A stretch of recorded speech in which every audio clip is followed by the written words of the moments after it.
भारत की राजधानी जंतर मंतर पे एक बहुत बड़ा प्रोटेस्ट होने जा रहा है। इससे 50% लोगों को सही इलाज नहीं मिल रहा है, उनके लिए कौन इस्तीफा देगा? आज भी देश में 70% युवा बेरोजगार है, उनके लिए कौन इस्तीफा देगा? तो यहां केवल सवाल एक एजुकेशन मिनिस्टर का नहीं है, ये सवाल है पूरी सरकार से कि सरकार ने अब तक देश में ना तो विद्यार्थियों को बख्शा है, ना ही गरीबों को बख्शा है, ना युवाओं के रोजगार को दे पाई है। बेरोजगारी से जिस तरह से यहां त्रस्त है युवा, ये इससे लगता है कि केवल एजुकेशन मिनिस्टर का इस्तीफा आने से ये देश नहीं बदलेगा, ये समाज नहीं बदलेगा। तो मेरा जिस तरह से देश में कॉकरोच जनता पार्टी खड़ी हुई है, तो कॉकरोच जनता पार्टी की मांग सबसे बड़ी ये है कि वो सरकार को गिराने की बात करे। मैं पहली बात तो उन मीडिया के चैनल से कहूंगा कि यहाँ पर जहाँ अभिजीत दीपके को दलित कहकर संबोधित किया जा रहा है, तो फिलहाल वो लोग ये जान ले कि जैन जी की कोई जाति नहीं है, कोई धर्म नहीं है, उनका जाति। पूरे देश में काकरोच जनता पार्टी का बोलबाला है, सबकी जुबान पर काकरोच जनता पार्टी छाया हुआ है। हमारे बीच बातचीत करने के लिए भंते विनयाचार्य जी मौजूद हैं। इनसे जानने की कोशिश करेंगे कि काकरोच जनता पार्टी के बारे में क्या अपनी राय रखते हैं, क्या सोचते हैं और कितना जानते हैं काकरोच जनता पार्टी के बारे में। क्या लगता है भंते जी, 2 दिन से आई हुई पार्टी पूरे देश के युवाओं के दिमाग पे छाई हुई है।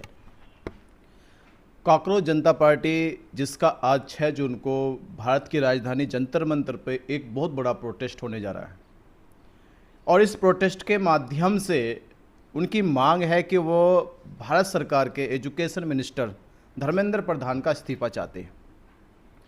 कॉकरोच जनता पार्टी जो आज भारत देश के, मुझे लगता है कि वो 22 मिलियन फॉलोवर्स ले चुकी है इंस्टाग्राम पर, यानी करीब करीब 2 करोड़ से ज़्यादा फॉलोवर्स अभी समय कॉकरोच जनता पार्टी के साथ है। जिस पार्टी की शुरुआत ही 16-17 मई से हुई है, और उस पार्टी ने आज 6 जून को एक बड़ा प्रोटेस्ट किया दिल्ली में, और उस प्रोटेस्ट के लिए उन्होंने मांग जो रखी है वो एजुकेशन मिनिस्टर की मांग रखी है कि वो इस्तीफा दे। पर आप अगर जैन जी के आंदोलन को देखें, जैन जी का आंदोलन जब श्रीलंका में हुआ तो उन्होंने सरकार गिराने की बात करी। जब जैन जी का आंदोलन बांग्लादेश में हुआ, सरकार गिराने की बात हुई। जब जैन जी का आंदोलन नेपाल में हुआ तो सरकार गिराने की बात हुई। और यहाँ तक कुछ जैन जी के आंदोलन अगर आप देखोगे तो ईरान तक भी गए, वहाँ भी सरकार के खिलाफ हुए कि सरकार बदलनी चाहिए। पर अगर आज हम अपने देश के जैन जी आंदोलन को देखें तो केवल जैन जी आंदोलन एजुकेशन मिनिस्टर का इस्तीफा चाहता है। एजुकेशन मिनिस्टर सरकार की एक शाखा है, तो शाखा टूट जाने से पेड़ नहीं सूख जाएगा, पेड़ भी फिर भी अपना हरा भरा रहेगा, वो दूसरा किसी करप्ट एजुकेशन मिनिस्टर को लेके आ जाएगा। सवाल इस बात का भी है कि जो हेल्थ से भी मारे मार घूम रहे, अस्पतालों की हालत क्या हो रही है, बीमारों को इलाज नहीं मिल रहा है, गरीबी से नीचे रहने वाले लोगों की हालत क्या है। आज भी देश में करीब 15 से 50% लोगों को सही इलाज नहीं मिल रहा है, उनके लिए कौन इस्तीफा देगा? आज भी देश में 70% युवा बेरोजगार है, उनके लिए कौन इस्तीफा देगा?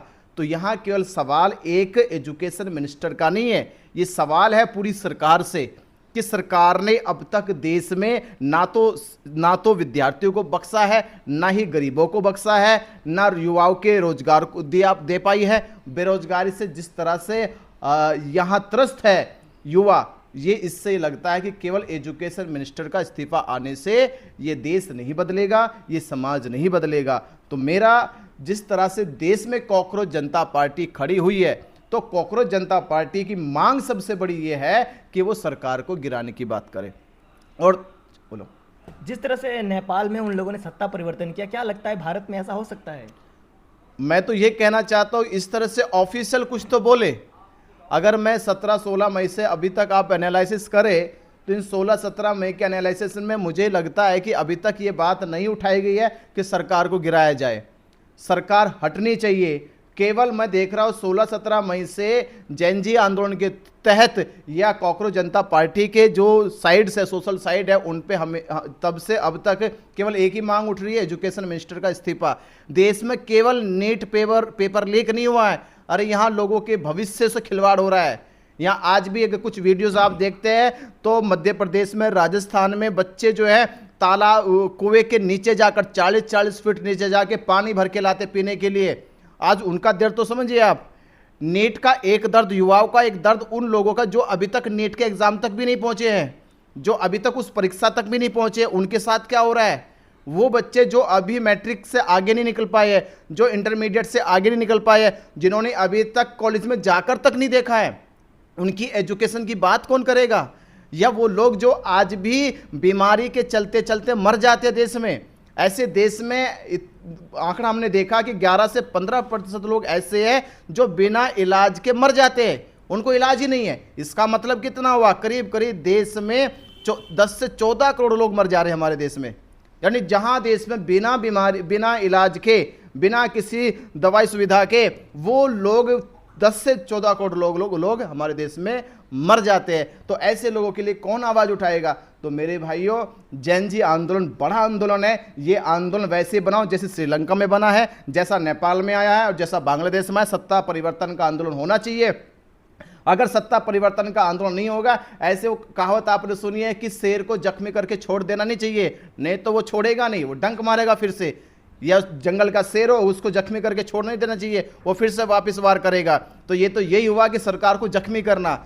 सरकार को जख्मी नहीं करना, सरकार को गिराना चाहिए। जैन जी आंदोलन जो आज करोड़ों युवाओं की बहुत बड़ी ताकत बन चुका है, जो आज लोगों, पूरे देश के युवाओं की भावना से जुड़ चुका है, ये मुद्दा केवल एजुकेशन मिनिस्टर के इस्तीफे की नहीं है, ये मुद्दा है भारत सरकार को, जो इस देश में जहां अराजकता लेकर आ रही है, जहां धर्म के नाम पर राजनीति कर रही है, जहां गाय के नाम पर राजनीति कर रही है, जहां जाति के नाम पर राजनीति कर रही है, जहां भेदभाव के नाम पर राजनीति कर रही है। ऐसी सरकार को उखाड़ फेंकना चाहिए। जैन जी आंदोलन की मजबूती, ताकत होगी जब इस देश में से भाजपा सरकार उखाड़ फेंकी जाएगी। आज हमारे देश में जय श्री राम का बोलबाला है, जय श्री राम का चर्चा चारों तरफ हो रहा है, लेकिन वो जैन जी जो लोग हैं वो जय भीम बोल कर आ रहे हैं और हमारे समाज के लोग जय भीम सुनते ही साथ में लग जाते हैं। तो उन युवाओं को क्या कहना चाहेंगे जो जय भीम का नारा सुनते साथ में लग जाते हैं और जेल चले जाते हैं? मैं यही कहूँगा जैन जी युवाओं से कि आपका भविष्य क्या होगा, आपका भविष्य क्या होगा। क्योंकि अगर आप दूसरे जैन जी आंदोलन को देखें तो उनका भविष्य सीधा था, उन्हें कहा था हम सत्ता परिवर्तन करेंगे। पर क्या जो यहाँ अगर जैन जी आंदोलन अगर इस मोमेंट पे है कि हम सत्ता परिवर्तन करेंगे, तो सत्ता परिवर्तन करना और सत्ता के साथ मिलकर काम करना दोनों अलग अलग बातें हैं। तो ये जैन जी आंदोलन अगर जय भीम के नाम से या किसी और दूसरे नाम से आ रहा है, तो मैं कहूँगा ये कहीं ना कहीं किसी की भावनाओं के साथ भी खिलवाड़ है। जैन जी प्रोटेस्ट एक अपना सेपरेट प्रोटेस्ट है, उसका किसी भी जाति से, धर्म से या किसी भी आइडेंटिटी से कोई लेना देना नहीं है। वो केवल उन मुद्दों को लेकर आता है जो मुद्दे युवाओं से जुड़े हैं, जो मुद्दे बेरोजगारी से जुड़े हुए हैं, जो मुद्दे लोगों की समस्याओं से जुड़े हुए हैं, जो मुद्दे राष्ट्र हित से जुड़े हुए हैं, जिन मुद्दों पे केवल युवाओं को जागरूक किया जा सकता है, जैसे कि उनके एजुकेशन के लिए, उनके स्वास्थ्य के लिए, उनके प्रोटेक्शन के लिए, इंफ्रास्ट्रक्चर के लिए, वहाँ इंडस्ट्री के लिए। ये जो मुद्दे देश को एक सशक्त भारत बनाते हैं, ये मुद्दे आते जैन जी के। जैन जी का मुद्दा ना धर्म से जुड़ा होता है, ना किसी कास्ट से जुड़ा होता है, ना किसी आइडेंटिटी से जुड़ा होता है। जैन जी का मुद्दा है उनके स्वास्थ्य से लेकर, शिक्षा से लेकर, इंडस्ट्री से लेकर, इंफ्रास्ट्रक्चर से लेकर, या देश के नव निर्माण में जो कार्य बहुत अच्छे से अच्छे हो सकते हैं, उनके लिए जैन जी आंदोलन खड़ा होना चाहिए। और दूसरा मैं कहूँगा खास तौर पे अपने उन बहुजन मूवमेंट के वाले लोगों से कि अगर आप भी सक्रिय नहीं हुए, ये बड़ी बात आप समझ लें, अगर बहुजन मूवमेंट के लोग सक्रिय नहीं हुए, उन्होंने अपने आंदोलन को और तेज धार नहीं दी, तो आप देखना इस जैन जी के आंदोलन में हो सकता है कि बहुजन मूवमेंट कहीं बिखर के न रह जाए। क्योंकि ये जिस तरह का जैन जी आंदोलन चलता है, उस आंदोलन में जब सरकार ही नहीं रुकती है, तो ऐसे फिर मूवमेंट कैसे बचेंगे। तो आपको भी सशक्त होना चाहिए, मजबूत होना चाहिए। और दूसरी बात, जैन जी आंदोलन के साथ साथ जैन जी जितने कार्यकर्ता है उनको भी फाइंड करना चाहिए कि वो किस तरह के आंदोलन को आगे बढ़ाने में जुटे हुए। कहीं ये आंदोलन के क्षणिक तो नहीं है, कहीं ये आंदोलन कुछ देर के लिए तो नहीं है, कहीं ये आंदोलन अपने आगे भविष्य के मुद्दे से भटक तो नहीं जाएगा।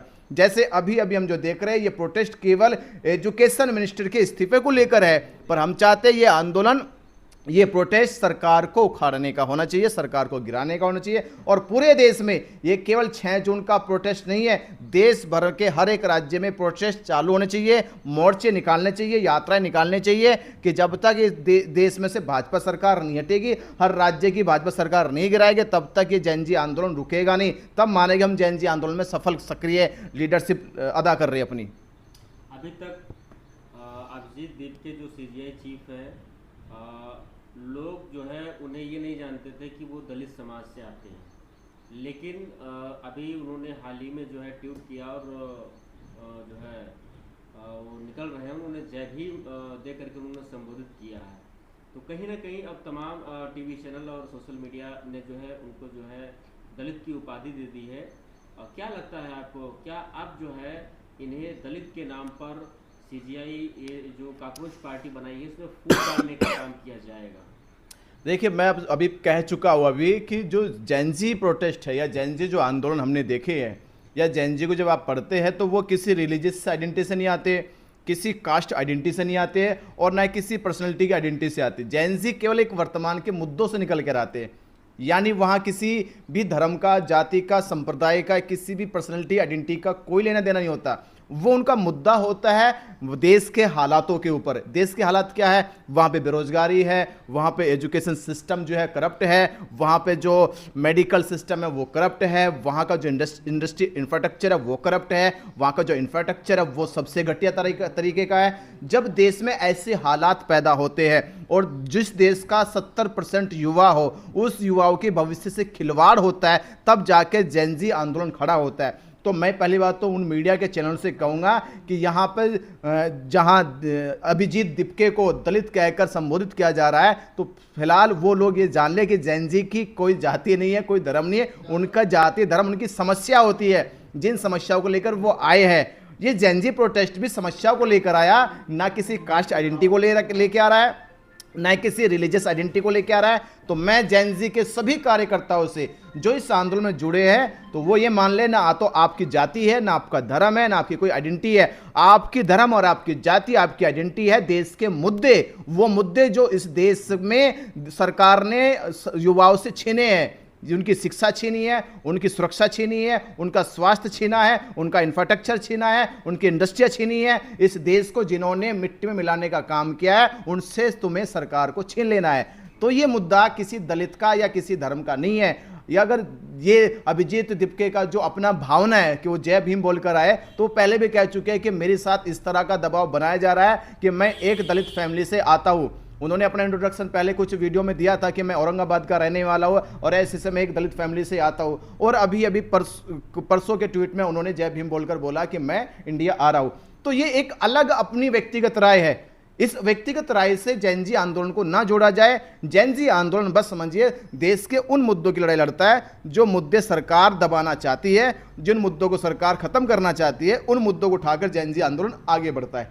तो मैं आपसे कहूंगा, पूरे देशवासियों से, जेनजी के सभी सदस्यों से, कि जेनजी आंदोलन में कभी भी धर्म को, जाति को बीच के आड़े मत लेके आना। ये जेनजी आंदोलन आपके भविष्य का आंदोलन है, आपकी शिक्षा का आंदोलन है, आपके स्वास्थ्य का आंदोलन है, आपके देश की तरक्की का आंदोलन है। इसे आगे बढ़ाए, बस इसे बचा के चले कि ये किसी राजनीति की भेंट ना चढ़ जाए और ना किसी धर्म की भेंट चढ़ जाए। क्योंकि मैं देख रहा हूँ कि जेनजी आंदोलन के लोग भी जहाँ जेनजी जिंदाबाद के नारे लगा रहे, वहाँ जय श्री राम के भी नारे लगा रहे, जहाँ जेनजी जिंदाबाद के नारे लगा रहे, वहाँ जय भीम के भी नारे लगा रहे। तो ऐसा ना करें आप इसमें किसी धार्मिक रिलीजियस आइडेंटिटी को मत लेकर आए। ये आंदोलन प्योरली देश की तरक्की के लिए है, देश के मुद्दों के लिए है। इस आंदोलन को देश के मुद्दों के लिए ही बना रहने दीजिए।